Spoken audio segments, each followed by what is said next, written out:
Becoming Undone is a podcast for those who dare bravely, risk mightily, and grow relentlessly. Join me, Toby Brooks, as I invite a new guest each week where we examine how high achievers can transform from falling apart to falling into place. This week, got a special treat. A friend, our boys played football together this past season. Jeff Horn is an accomplished entrepreneur and has just a fantastic story. So, Jeff, welcome to the show. Yeah, it's great to be here, Toby. And yeah, we've gotten to enjoy some Eagle football together. And Yeah, I haven't had the before shirt we on. go to see that, yeah, it's great. Jeff, I know it's been a quite a journey, and it's real easy for outsiders to look at where you are today and think, "Oh, it must be nice." And I know for every entrepreneur, that must be nice is usually paved with years of heartache and stress and risk, and oftentimes launching out into the unknown. And that's really what this show is all about. Is sometimes things go according to plan, and sometimes they don't. And so I'm really excited to get a peek under the hood and hear your story. So we always start at the beginning with a little bit of a softball. What'd you want to be growing up and why? Yeah, and pretty much my whole life has been an unknown, or did not go as the route. I grew up here in Lubbock. My dad played professional baseball for a while before working for his father, who was in the cotton gin industry. And then my mother was from here as well. They both went to Monterey High School. And I grew up in the late elementary, junior high.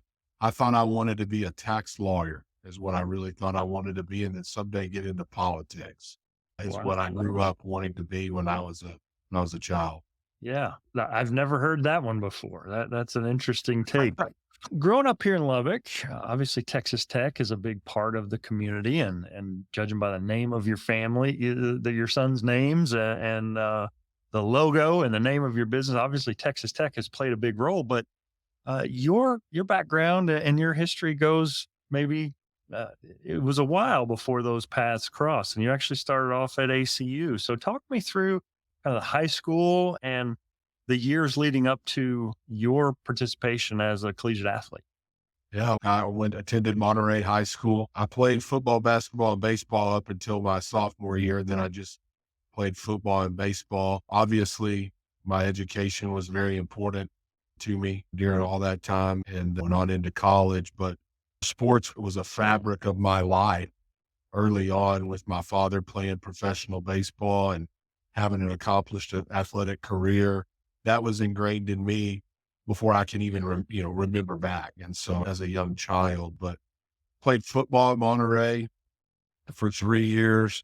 We went 10-0 twice and 8-2 once. We never won a playoff game, but we always had to match up with the Little Southwest Conference down there with Odessa Permian or Midland Lee or Abilene Cooper. But my senior year was a quarterback of that team, and we were 10-0 and ranked as high as number 3 in the state. Unfortunately, I had to play the number 2 team the very first week and lost. On the baseball side, played for the legendary coach Bobby Magel, who also coached my father.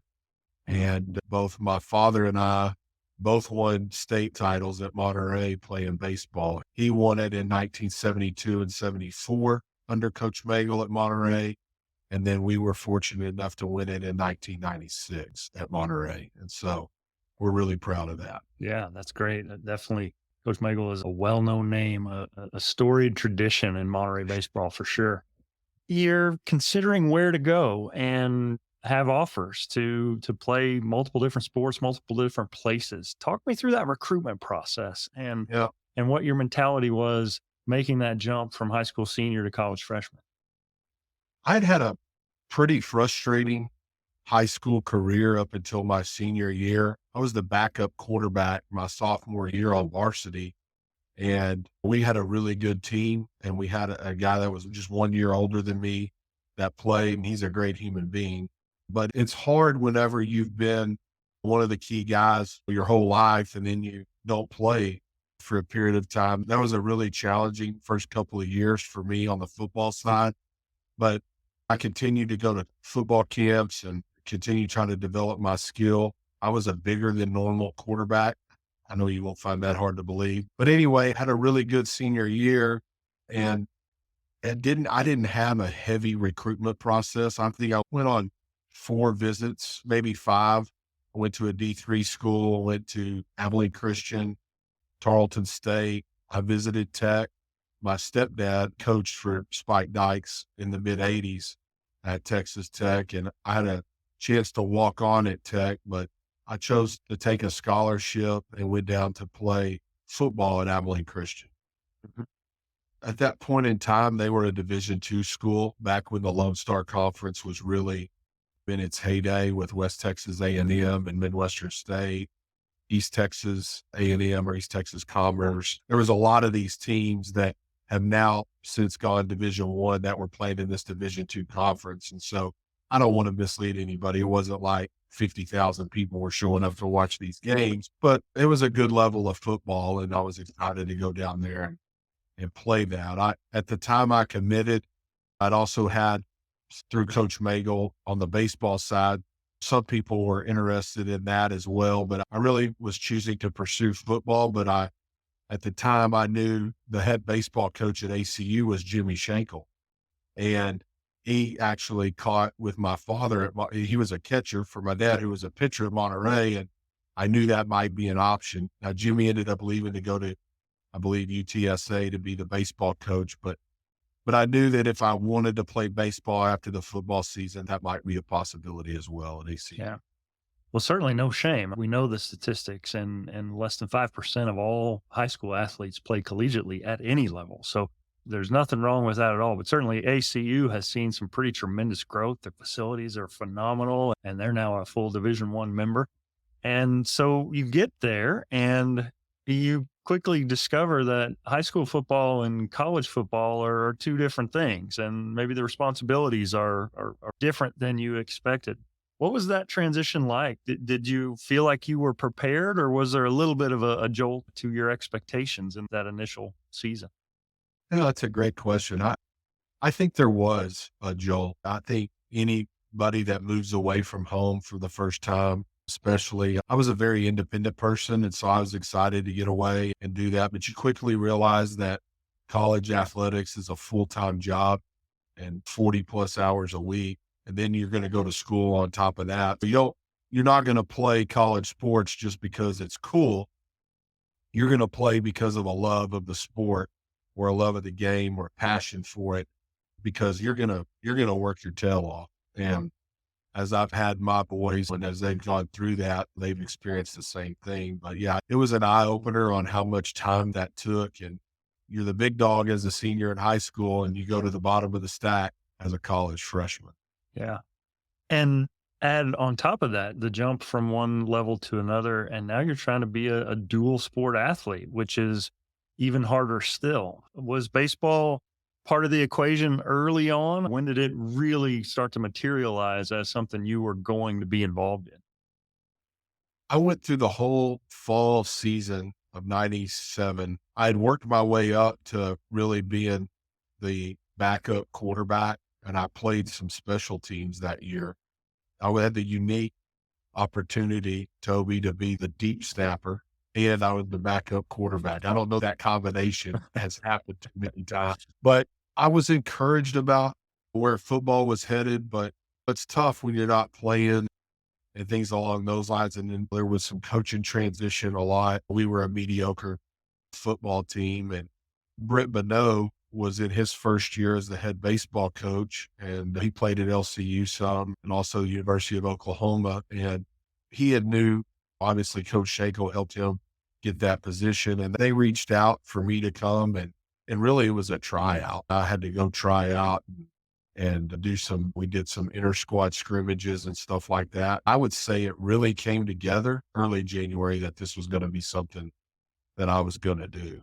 Yeah. So So, as a collegiate athlete, let alone a dual sport collegiate athlete, that takes up the lion's share of your time. But you mentioned that academics is also part of the equation. You don't just go to school to be an athlete, you're a student athlete.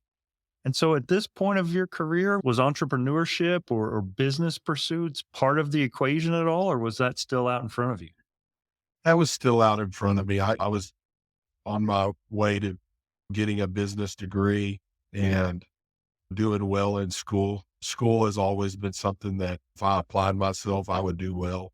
But as you get into higher level classes and obviously became more difficult, but I would always been driven in that regard. But yeah, I would say I didn't really realize until the end of that semester after we played 56 baseball games, how when I looked back, I really didn't have a weekend, maybe a couple of weekends off the whole year and the toll that it took ended up taking on my body.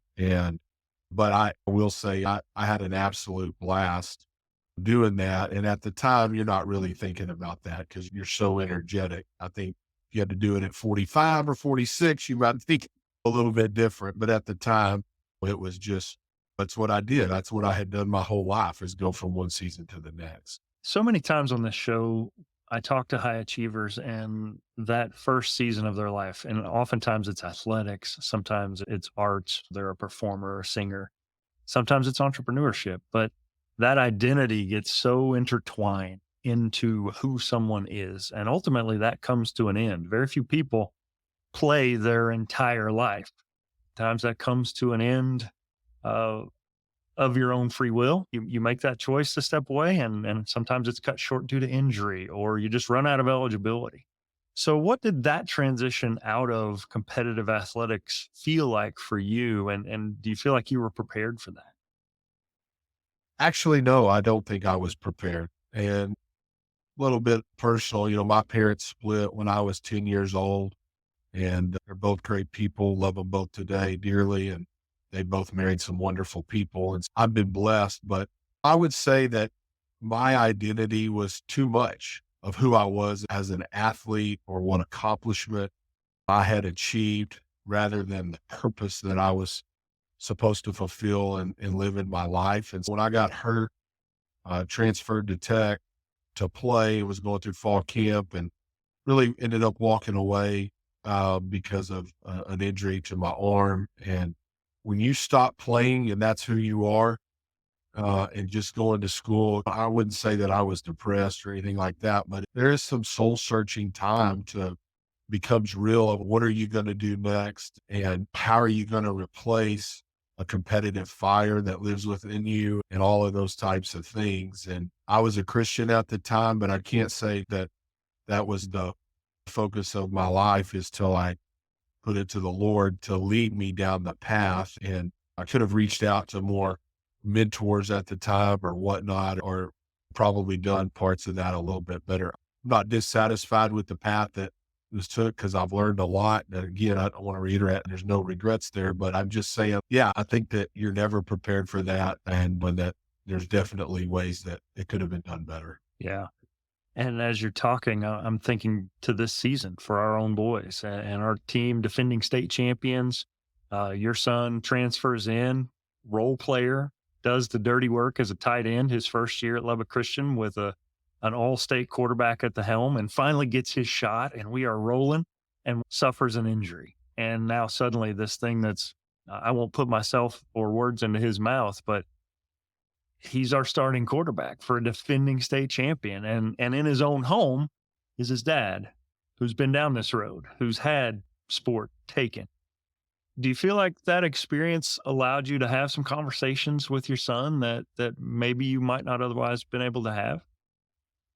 Absolutely.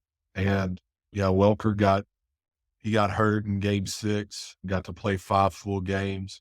He's been a pretty much a star athlete his whole life. And his identity is in athletics. And this is a great opportunity that his mother and I took to through letters that we write on game days is a special time between us. And then in talks to say, Welker, I don't know when your day is coming to an end. It could be next week, or it could be when you're 30. I don't know. You're a talented individual, but we never know.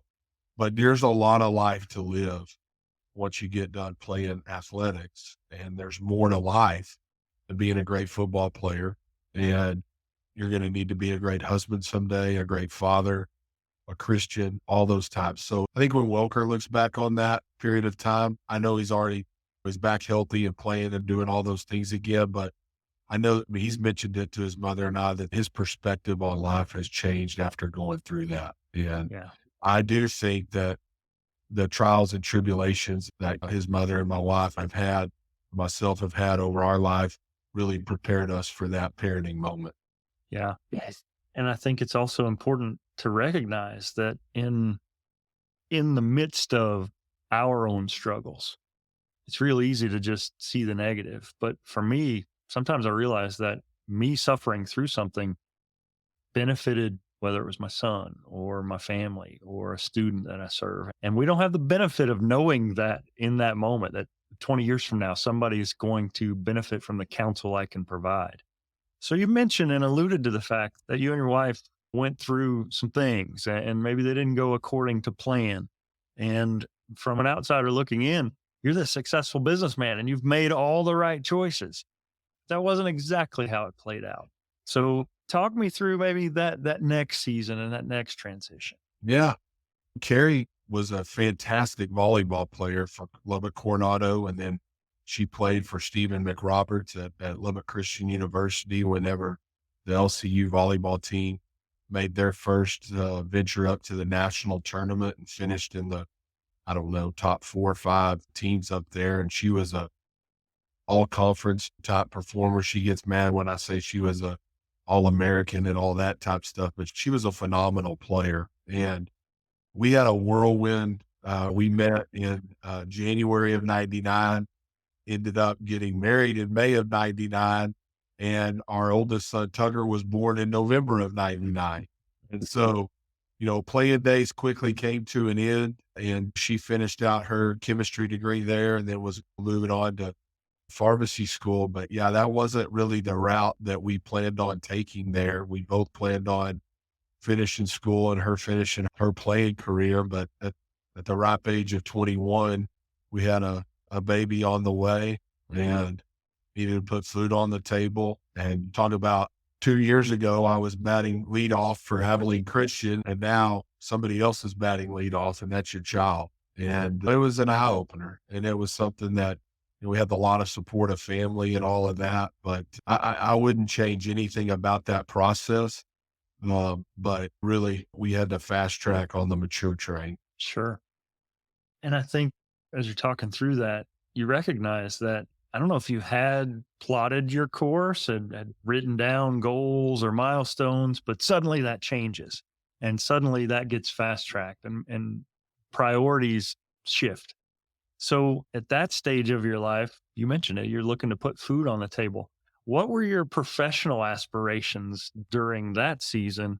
And how did that translate over into your successes later in life? Whenever I was done playing, a neat fact a lot of people don't know, Carrie's dad was the senior engineer for my grandparents who had a cotton gin equipment manufacturing company, and they worked together. Carrie and I actually didn't meet till January of 99, but her dad worked for my family for, I don't know, 12, 14 years, a long time. He was their most senior engineer there. And whenever all that was going down, I was still embarking on a finance career. I had been coaching youth baseball teams and made some connections there. But once a baby was on the way and we basically promised Carrie's parents that she was going to get her pharmacy degree, her doctorate of pharmacy, and then I would start to work. Suddenly the fields that I was interested in really opened up. Like I was willing to do pretty much anything. And a couple of the people that I had made connections with believed in me and my ability. And even though I was young, gave me an opportunity. And a gentleman by the name of Ron Bartley gave me an opportunity to work in the bank technology space. And I went to work doing that and working with community banks all across Texas and then later on the western half of the US. Mhm. So at this stage, you're still an employee, you're working for a business. At what point does the idea of having your own thing start to enter into the equation? I don't really know. I'd always felt the desire to lead and all of those types of things, but I was content because for the first time, when you go from making nothing to making decent money, it's a big point in your life, especially when you're young and all of that. But I would say probably 2010, 2011 was really when I felt the calling to take more of a risk in entrepreneurship. And I got to give a lot of credit to my wife, who did complete her pharmacy degree, and her being a pharmacist and having a full-time position and all of that. Once all that kind of set in as well, and you had the more comfortability and stability, it's easier to maybe take a look at other opportunities that may be out there. And so I would say around that period of time. Yeah. So, according to your bio, previously president CEO of Benchmark Business Solutions and found success there. And I think for a lot of people, there can be a real, like a dissonance where I've got this career, I'm making good money, I've got benefits, your wife's got a career, and that's the safe decision. And just plow away, just keep after that, and you're going to live a great life. And that may be safe, but maybe it doesn't necessarily speak to your own deeper purpose, and risk starts to enter that equation. Am I going to step away from this for the sake of that? What would you say gave you the courage to step out of that stream and into this other? Yeah. I was in a good situation. I had a good paying position. I had equity ownership in the company. I didn't have control, but I definitely could have probably stayed there and done well for myself and being a contributor on that team. But I think you reach a stage to where you realize that you're going to have one journey through life. And there were certain things that I wanted to do it on my own, wanted to gain that experience and being able to operate a business and be the person that when they go to sleep, they worry about everything. And that had always really driven me, and to really chart my own path more than anything. We were very blessed financially, and I decided to walk away and to purchase a business to operate it in 2012. And I attribute most of that to really thinking long and hard about what I wanted out of life whenever I was 50s and then 60s, and what kind of path I wanted to take and all of those types of things. It was probably, it might be the most difficult decision that I've ever had to make, to do that, to go from being comfortable to being extremely uncomfortable. I've found that's when most of your good growth comes, but that it's going to come with risk. It's going to come with strain, mental anguish and anxiety, nervous times. There's a lot that comes with that. And oftentimes a lot of people don't end up doing it because they're fearful of the unknown. But because of the strong partner that I have in life with my wife and her stability and all of that, it was a move that after we had thought about it and prayed on it, that it was time to take that step. So, founder CEO of Mass Rider Capital, which is where you're still at today. And I think we can see a business that's out in the community and sponsoring things and finding success. But oftentimes there are dark days. I have a friend who founded a company, and on more than one occasion, he said, if I don't make a sale today, I'm closing the business. And I just happened to make a sale. And consistently from high achieving entrepreneurs, I hear these stories and I'm just blown away, because it's natural to assume that if you're successful, you just breed success. You just always win. And that's not always the case. So talk me through those early stages of this new startup. Startups fail and you managed to find success. Yeah. I need to take it a little further back even than that, just to explain. When I owned and operated Benchmark Business Solutions from 2012 until 2018, and did about 5 or 6 acquisitions during that period of time, I sold to private equity and operated about a third of their business for them over the next 3 years. But back whenever I purchased Benchmark, Dusty Womble, who's my partner and one of my best friends and really my number one mentor in life and a big person in this Lubbock community in Texas Tech, we started Mass Rider Capital all the way back in 2012. And it was just a casual investing company.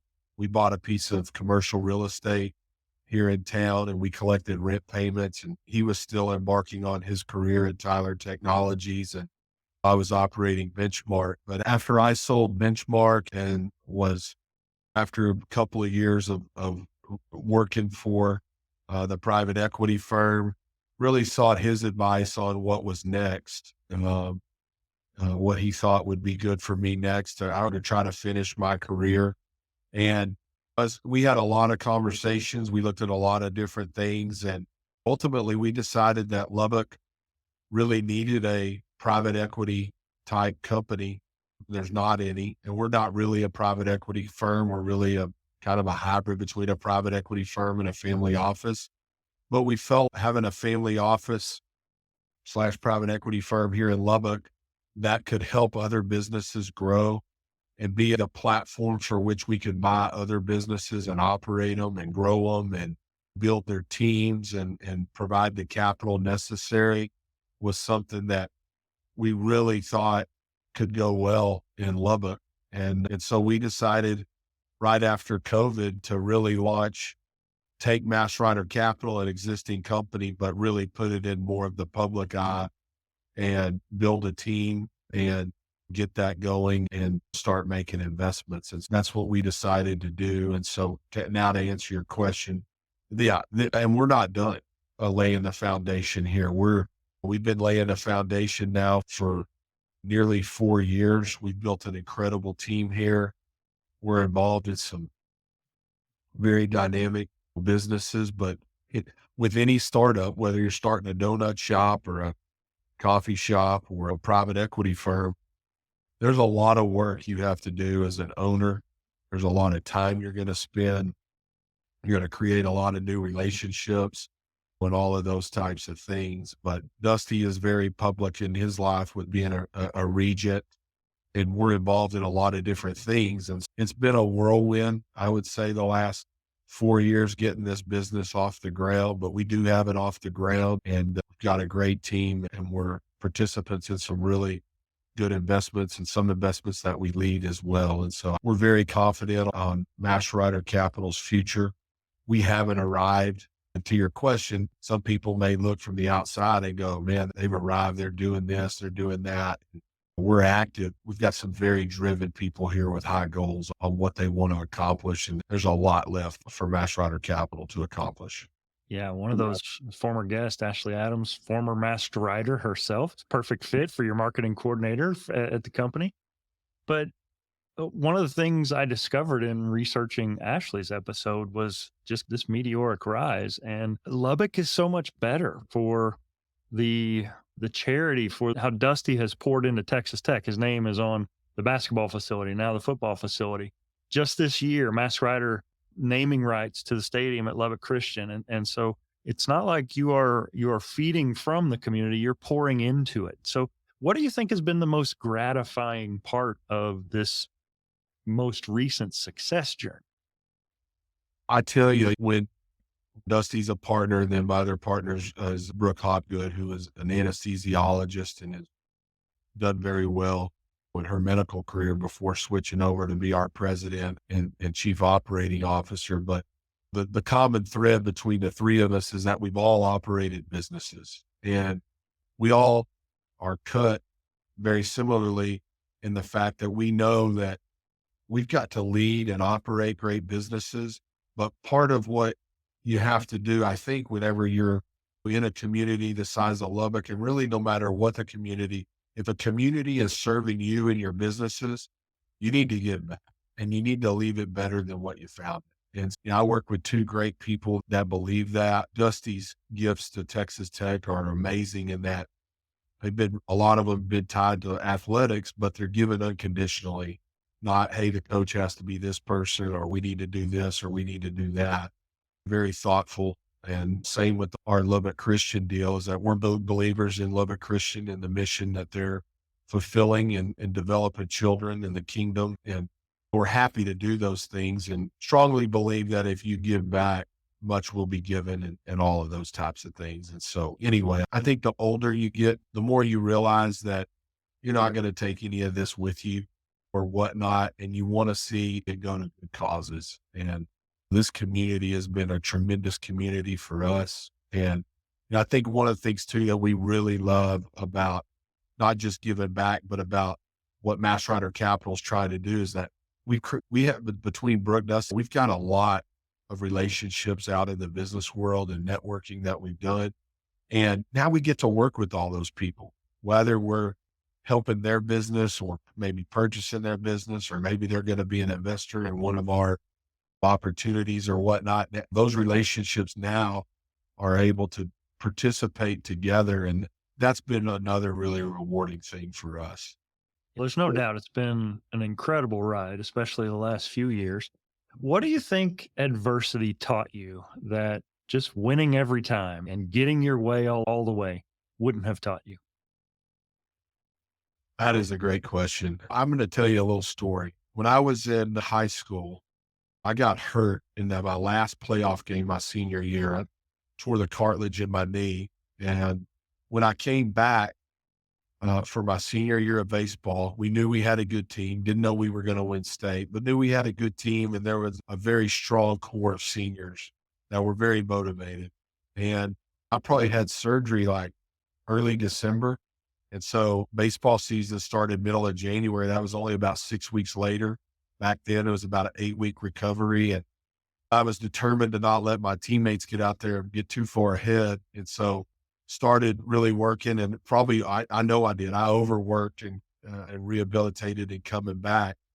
And I really started off the season not very good. I think I was 1 for my first 17. And a quick side note, Coach Magel, he had a lot of Bob Knight in him. And after I was about 1 for 8, I'd strike out. I'm on my way back to the dugout, and they'd be like, Horton, you're 250 pounds and you can't hit a lick. And then when I made it to 1 for 9, I was now 270 pounds. Then I was 300 pounds. And I know he was a prognosticator as well later in life, but I made it all the way up to 1 for 16. And on my next at bat, I'm standing in the batter's box at what is now known as Magel Field, and I batting, I think 5th in the lineup, and a guy throws me a fastball first pitch, and I take it for a strike. And I think I take 1 step back, and Coach Magel is right there, and he grabs my bat, and he said, "You need to go sit down. You're done. I've seen enough."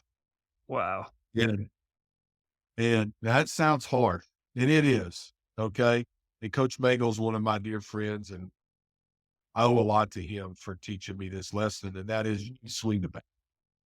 And I wasn't in the lineup for my glove and to make plays. I was not a very good defensive player. I was in the lineup to hit. And if I got a fastball, I needed to swing the bat. And that's the lesson he was teaching me. And when the very next game, I think I batted in the 9 hole, and he was going to win mentally over me and get me to learn to fight and to come out swinging. And really from that point on, it took off for that year. And because my father had been so successful, I think he coached me one way, coached me really hard. And I'm very appreciative for that fact, because he really changed my whole mindset from waiting for this opportunity to maybe develop before me and to like go create the opportunity. That makes sense. And I learned to swing the bat, and really no matter what, I'm looking to swing the bat no matter what. And I think learning that, and then the success that team had that year and being a contributor towards that, and the confidence that gave me, is that it emboldened me to be confident in the skills that I had and the abilities that I'd been given, to apply those, but not just apply them, but to really challenge myself to do even more. And I owe a lot to that, and that adversity. And the same, I think, can be said to my high school football days when I didn't play the first 2 years. There was days I wanted to quit. My stepdad talked me out of that, said, "You're very talented. You need to stay with it. Sometimes things don't happen on our timeline."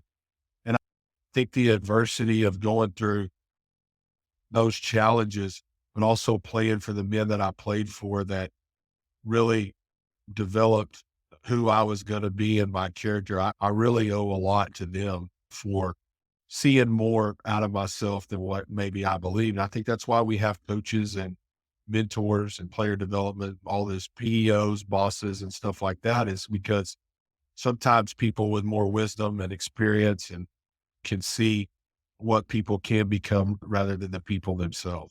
For sure. As you're talking, I'm thinking, if you're a pitcher and you trust the defense behind you, your approach is totally different. If you're a hitter and you trust the guys up above and below you in the order, your approach to the plate can be a little different. And so it's real easy for us to focus on us, but man, that team around us makes all the difference. And you can be a risk taker if you've got a wife that's supporting you for a moment and helping support that dream. And the same could be said of any athletics team. And that's one of the things I love about Lubbock Christian is I know the men and women who are in the classroom and in the coaching staff, they're reinforcing that idea that failure isn't final and it might not end the way we would have scripted it, but we're still going to grow and we're going to learn from this. And those are valuable lessons learned early. Yeah. I always tell my kids, swing the bat. You get one chance. And my kids have been very successful. They're good people. They've worked really hard. But I will say that's one of the things that I don't think enough people do is to take that opportunity and believe in themselves. They'll be shocked at what you can do when you have to do it. Mhm. And the swing the bat mentality translated to whenever I found I was going to be a father for the first time unexpectedly. And then we've got that impending situation and we dealt with it the right way, in my opinion. And we've been married 25 years and all of that. But if you don't have that bedrock principle, really believing in yourself and being willing to take a risk, and it can be somewhat calculated. I'm not saying to take uncalculated risk, but I think if you want to be a high level achiever, no matter who you talk to that is a high level achiever, they have taken some sort of risk in their life at some point. For sure. What would you say has been the single best piece of advice you've ever been given, and who gave it to you? I had three mentors growing up, both of my grandfathers and then my grandmother. Because of my parents splitting at a relatively early age for me, that I got to spend a lot of time with them. And my one grandfather really introduced me to my love of Texas Tech. My other grandfather, he was a risk taker, big time risk taker. He was an entrepreneur. He dealt with several business failures and achieved a lot of success and has 17 patents and is in the Cotton Hall of Fame and all those types of things. But my grandmother really believed strongly in education and she taught me so much. And one of the things that she said at one point in my life before she passed away 5 years ago was this was as a college age or high school, but to really think about what you want people to say at your funeral Mm. and do you live your life that way to Yeah. to make that happen. And I know I've heard that a lot from a lot of people. When she mentioned that, hadn't really ever thought about that before, thinking about from the back through life, but she had the wisdom of being closer to the end of her life when she said that. And I really think that's a good way to do that and to think about what kind of path do you want to blaze and what you're going to want people to say. And do you live your life that way? And Yeah. nobody's perfect. I'm definitely not perfect. I make a ton of mistakes. Just ask my wife. But I do think that that was a good piece of advice. Yeah. There's definitely wisdom wrapped up in that.